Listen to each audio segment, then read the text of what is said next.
Welcome to the Private Practice Journeys podcast, where mental health professionals learn about the nuts and bolts of private practice by listening to the journeys of 4 therapists that have taken the plunge into private practice. And here's your host, Chris Corto.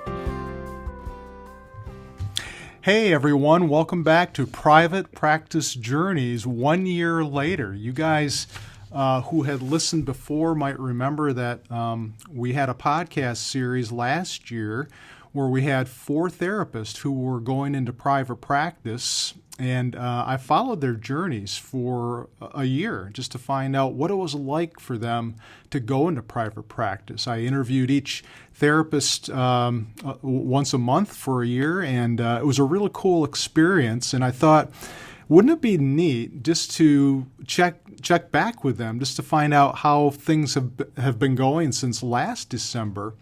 So Amanda Petrik is the first therapist who I've contacted to find out how she's doing. And Amanda, welcome back. Hi, I'm so glad to be back after a year. It is really cool. It's nice, and I looked back at my records, and it's been almost a year since we've talked, and I'm sure a lot has happened since then. So, well, some people who are listening actually might be listening to this for the first time. Others may have listened to it before, but might not know about your story, about how this whole process worked, how you did this, and why you went into private practice. So let's go ahead and just start there first. I think that's a good beginning spot for today. Of course, yeah. So I feel like most in a community mental health agency, first job out of grad school, and did that for many years until I burnt out. And then I've been there. I was going to say, I know a lot of colleagues that have. Yep. And then I moved over to a hospital for a couple years, which was really great experience. But I had started a private practice just part-time, the evenings and weekends. Okay.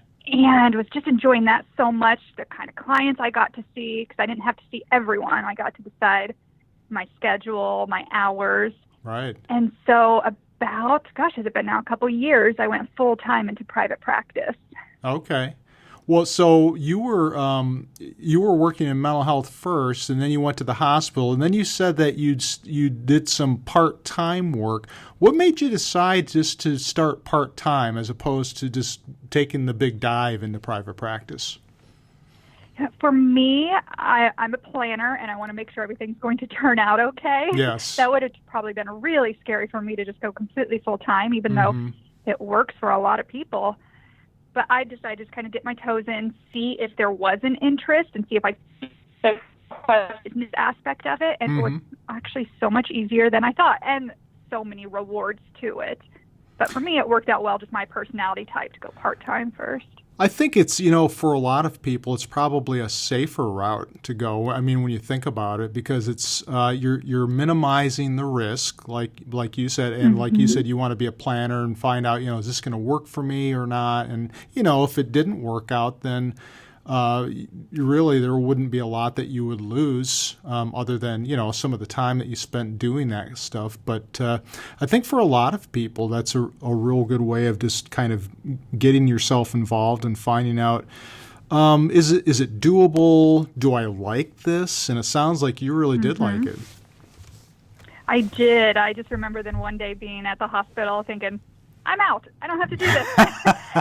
I'm ready to go full time. And because I had done it part time for about a year and a half, I knew that I could grow my practice and I would be okay. And I guess that's the question I had is how did you know when the time was right to finally, take the dive and say, I'm doing this? How did you know that?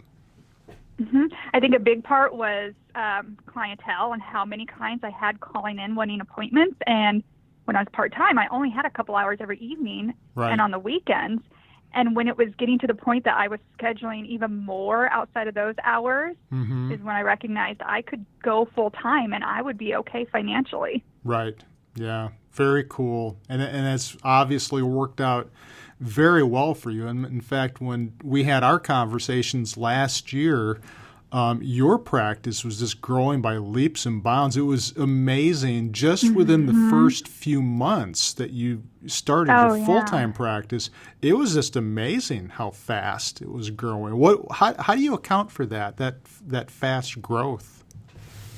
I think like a lot in our field, we do a lot of researching and consulting to see what works and what doesn't. Yeah. And learning a lot about marketing. And so that has greatly helped to get out my name. And so people in my community know my name and anxiety treatment. Mm-hmm. Right. Okay.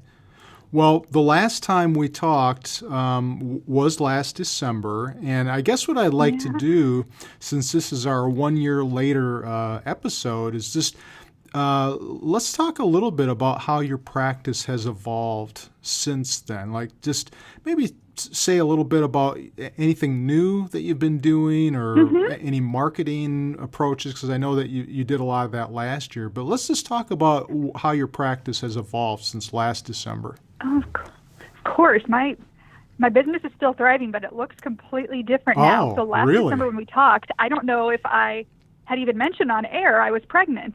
And so I had a baby in August. Congratulations. 4 months ago.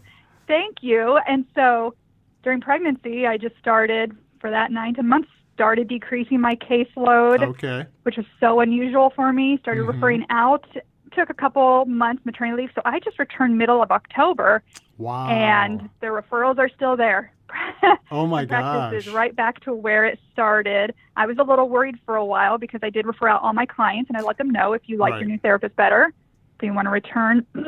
But the entire maternity leave, I had new clients asking to come in, and I would let them know I'm gone, and they asked to wait until I was back. Sure. And so business is still good. I'm not working as many hours now, though, because I kind of want to be with my child. Yes, that's a good reason. But I've noticed that my marketing has changed a lot. At the time, I was doing a lot of Facebook ads, paying a little bit to get my name out there, and I haven't done one of those maybe in 6 to 8 months. Okay. I have actually done a couple different things. I don't know if you've heard of HARO. Yes. Called Help a Reporter Out. Yes. Yeah, so I have been responding to a lot. Basically, it's a website that connects journalists with sources, and so I respond to a lot of journalists for anxiety and OCD treatment. And so then these articles come out, so I use that on my social media now. And I noticed a trend that those tend to get more likes, whether it's because my followers are excited that I'm featured in Teen Vogue or something. But I do a little bit more of that, and I just started doing a couple live videos, which is super scary, but just putting yourself out there, kind of showing the community, here's what I do in session. Yes. Well, the thing about that, compared to what we're doing right here today, at least on my end, I can edit out anything. I mean, if I flub up or even if you flub up, I can edit out that stuff too. But man, when you're doing live video, no, you can't do any editing. It's a little nerve-wracking. And I figure, because I'm in the field I am, treating phobias, I need to practice this myself too. And each time it gets a little easier. But again, I notice those tend to get a lot more likes or comments in return because people are interested in that. Oh, sure. As opposed to just a funny meme. Exactly. Well, let me go back and ask about the pregnancy and how that kind of changed what you were doing, because you were in a position of having to kind of refer out to people. Just kind of, personally or emotionally, was that kind of difficult for you to do that? I mean, you had spent so much time building up your practice and so much, you invested so much into this, and now to have to kind of reverse and refer out to people. What was that like going through that process? It was difficult. Yes, because I base my success off of numbers. And I say that how many clients did I have this week? How much money am I bringing in this year? And so to see that just completely drop, and obviously there was a reason. It wasn't because my business wasn't working. Right. It was hard to see all of that work that I had to just refer elsewhere, or my income for the year is probably half because I was a little lazy during pregnancy. I should say I was sick, and so I did not come in a lot. And that was so difficult. I almost was feeling like I was failing because I was used to seeing clients all day, every day, and that measured my success. But I'm glad the route I took, and now coming back part-time with much easier. Oh, that's fantastic. Well, I bet, I just think, of course I'm male, but I kind of try to place myself in that situation and think I would be afraid that, I wouldn't get the clients coming back to see me anymore, that, oh my gosh, I'm just kind of going back down and it's going to be so incredibly hard to build this back up. It's going to take forever to do this. Did you have any of those kind of fears at all? I did the summer before I left on maternity leave, wondering what is it going to look like when I come back? Will I schedule? And then pretty quickly I still get the emails, the calls, and that was a confidence booster saying, okay, it's going to be fine. Right. Yes. So people remembered you, and you did, so much ahead of time to get your name out there that, people didn't forget, and they're still willing to come back. So that's really cool. And I do think that was helpful. I can't imagine having started a private practice during that time and not having almost all my policies in place or all my marketing strategies. Right. So it was like I was never even gone. Yes. Well, so it's interesting. So you have a little one at home. And what's that like? Kind of, you're working part time, but still you're dividing yourself a little bit between being a mom and being a private practitioner. Has that been a challenge for you at all? Kind of those two roles. Yes, well, especially again since I define how well am I doing by how many clients I'm seeing a week. I'm seeing 20, which for many is still a lot. Yeah, I'm doing 4 hours a day, but when I say that to myself out loud, I'm only working 4 hours a day. So to me, I shame myself for that. But that allows me to be with her in the morning before daycare, her in the afternoon when I pick her up. Right. I can't imagine doing 8 to 5 right now with that. So that's been a new mindset to change that. Right. 4 hours a day is not a bad thing for me. That's not. I mean, so you're still able to see her on a pretty consistent basis. Yeah. Very. And I'm still tweaking my hours here and there as I decide, I want more time in the evening before she goes to bed. So I'm done at 4 o'clock now. Right. Well, that's neat. And you, and being in private practice, you have the flexibility of determining what your schedule is going to be. And I think that's another advantage, obviously. Oh, yes. I told so many colleagues, clients, I don't know how I would have done this while working at an agency if you just had to return 8 to 5. Oh, I love being able to set my schedule. Exactly. Yeah, that's a nice thing about private practice. Well, you said, I heard you mention that during your first year that you had been using some Facebook ads and that you decided not to use them anymore. Can you say a little bit about those? Because some of the listeners may have heard of Facebook ads but may not have used them. And so say a little bit about that and what your experience has been using them. Yeah, so Facebook ads, those posts that we put out on our social media, whether a quote or an article, you can boost those by paying a little bit of money. And I would only pay $5 to $10, and it would target certain audiences. So I would say target this age, sometimes this gender. I tend to see more females. Target this city, and it will put that ad on their Facebook feed. Okay. We often see those sponsored ads that we didn't sign up for. They just pop up. And so I did a handful of those, and it was great. A lot of outreach. People noticed who I was and would like my page. I've just noticed, though, over the last year, I haven't needed to do that. I'm getting out there enough that I can save a few bucks. Sure. Yep. Yeah, and that's something that you do as a private practitioner is look at, what money is flowing out, what's flowing in, and making strategic decisions about, where is the best place to put my money, my marketing dollars, all that kind of stuff. And at this point, if you don't need it, why do it, So, but you were able, so it sounds like what you're able to do, you're able to target this. So if you wanted to target to people perhaps just in your city or surrounding cities, and even demographics, you're able to do that kind of stuff, right? Completely. And you can even put target words. Like for me, it was anxiety. If people have Googled or searched anxiety or are connected to any kind of Facebook groups with anxiety, it's going to pop up on theirs as well. So I'd always target those certain things too. Right. So now your marketing approach really is more of the help a reporter out. You're kind of doing that sort of thing. And are you? And so when you do that, and if you get something I get published, or I guess if they use your story, do you put that on your website to let people know, hey, I've been featured in Teen Vogue or whatever it is? I have. Because I noticed somebody else's website that at their bottom, their page, they had featured in all of these sources. Yeah. And I was like, wow, that makes you look very impressive. Yeah. And so that's kind of partly why I went into that. So now on my website, the front page says featured in, and it has all of those articles, and it connects to that. But what's great is those journalists also connect our name to their article. So if you're reading it and it says from Amanda Petrik, it connects to my website. So just a lot of good search engine traffic. And that'll that'll help your rankings in Google. Yeah, that's really cool. Exactly. Yeah.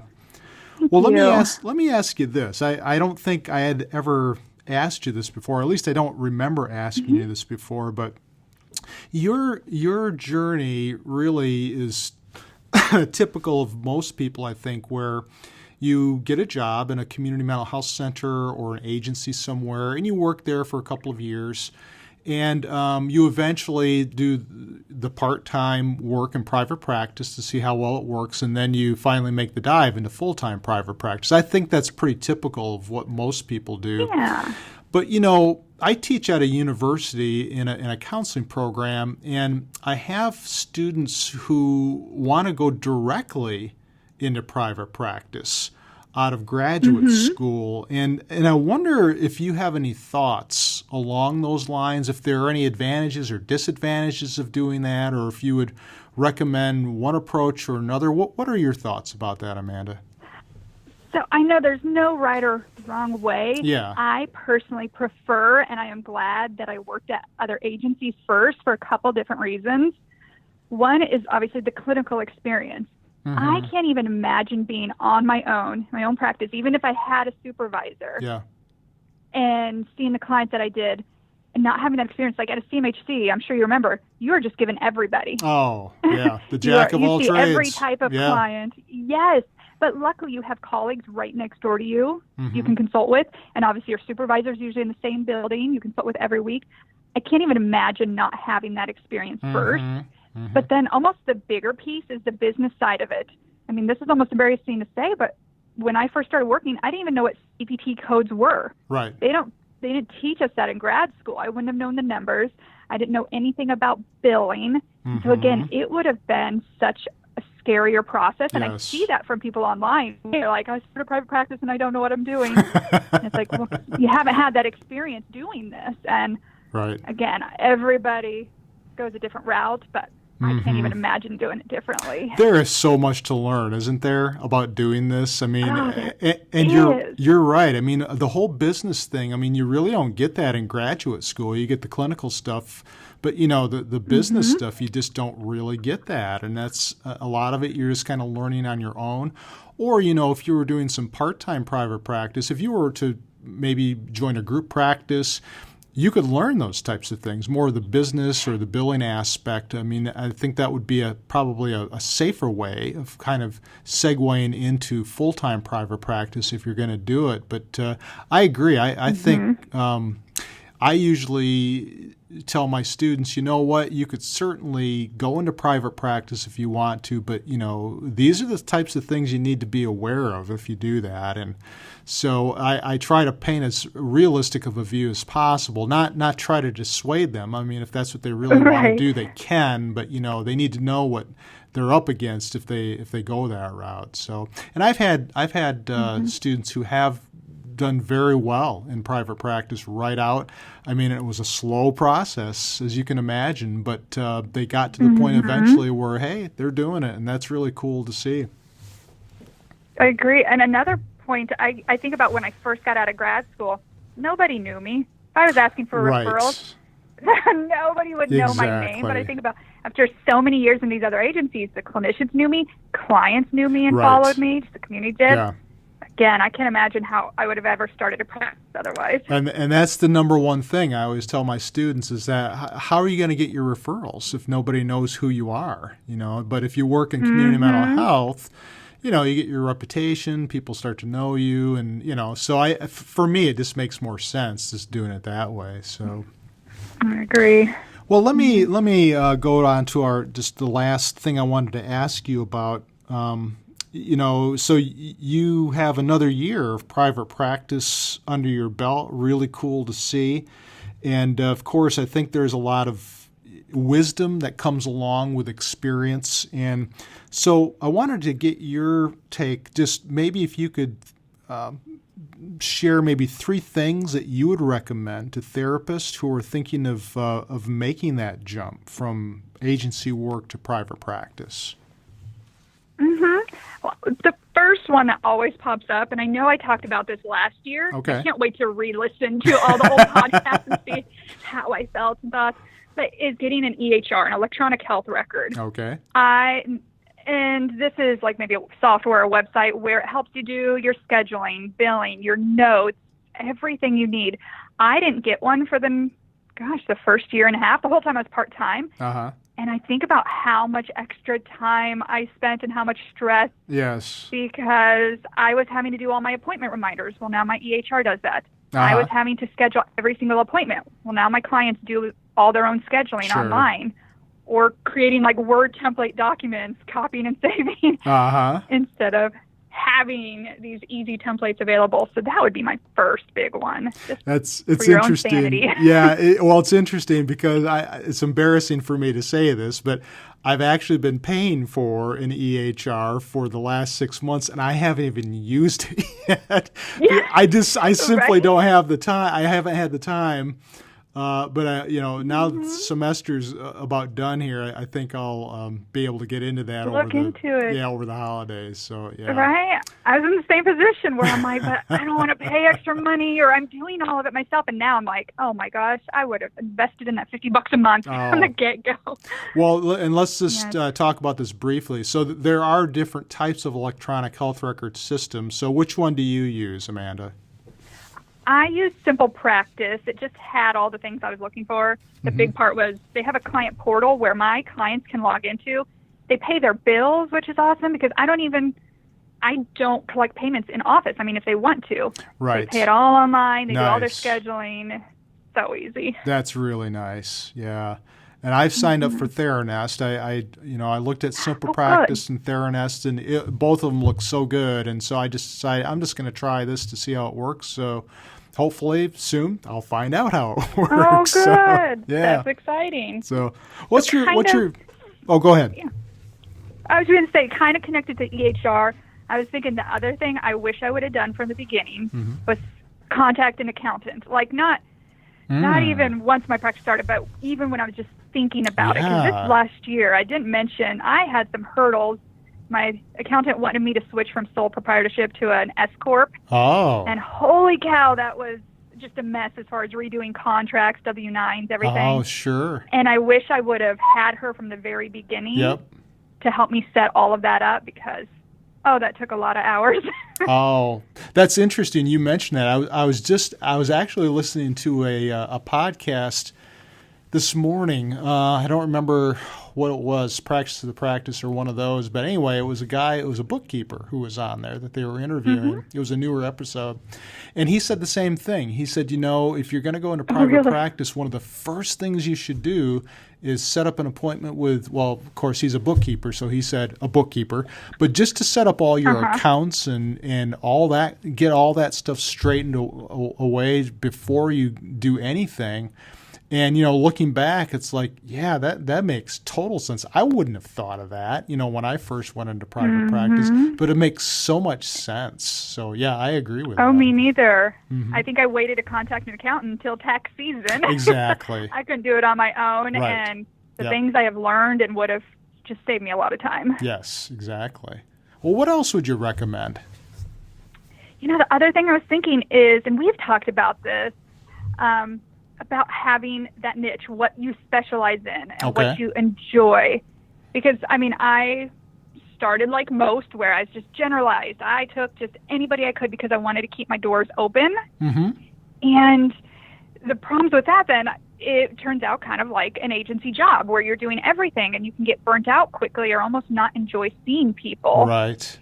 And I've also noticed, obviously, having that niche, we talked a lot about how it helps with marketing and finding people because Yes. they know you for that one Yep. thing. Mm-hmm. And if I could, I would have gone back to the very beginning and just said, this is what I do. Right. Just again, so I would enjoy it even more, and marketing would have been easier. Exactly. Well, I think, when you do that agency work, I think one of the benefits, kind of we were talking about being the jack of all trades, having to see everybody who comes in. I think one of the benefits of that is that you can kind of start to figure out which clients you like working with, whether it's trauma or whether, like with you, anxiety or whatever the case is.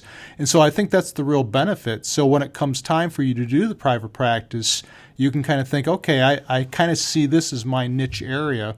Although I think for some people who are thinking about doing this, they're thinking, I don't want to niche down because I'm afraid I won't have any clients. What would you say to those comments?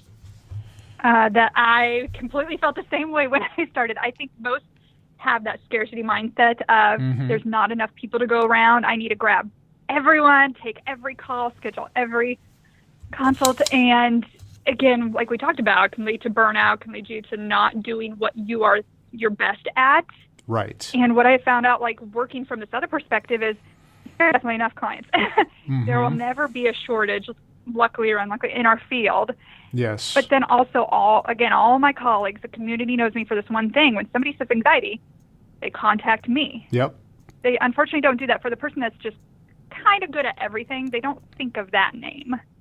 It's sort of like when you think about the medical field, a cardiologist or somebody who has that real specific area of expertise.